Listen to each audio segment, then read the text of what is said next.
Well, back here in the UK, house prices have hit another record high, with average property prices reaching just below £300,000. The latest survey from Halifax found there was a strong demand for new mortgages and growth in lending.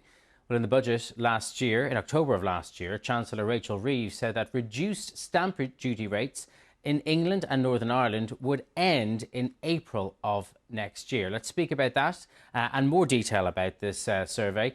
The veteran housing expert Henry Pryor joins me now.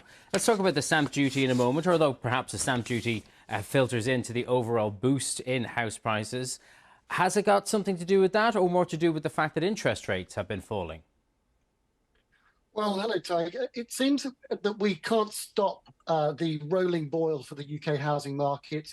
We have some events to deal with going forwards, but by and large, expectations remain reasonably positive for the housing market if you already own a home, and therefore rising house prices is something that you celebrate. Still a great struggle for those trying to get onto the housing market.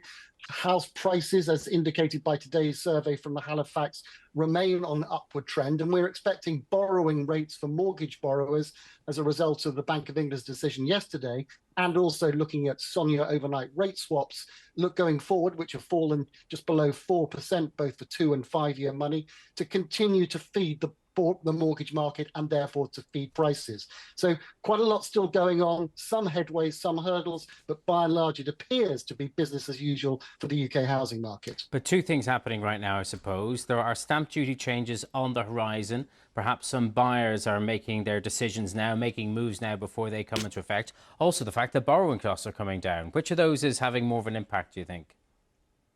Well, there's definitely a highlight on the stamp duty changes. These are a relaxation of changes made by Liz Truss in her famous fiscal event, or mini budget as we perhaps more regularly call it, where the rate at which house buyers are paying those stamp duty costs are going to be changed for those completing their deals from the 1st of April. Now, as a result, as you say, some home buyers are being panicked into trying to get those deals over the line before those changes come in. But in reality, it's probably sellers who ought to be hustling in order to get their deals completed, so that instead of home buyers giving that money to Rachel Reeves and the Exchequer, they're able to capitalise and take that trouser that money themselves.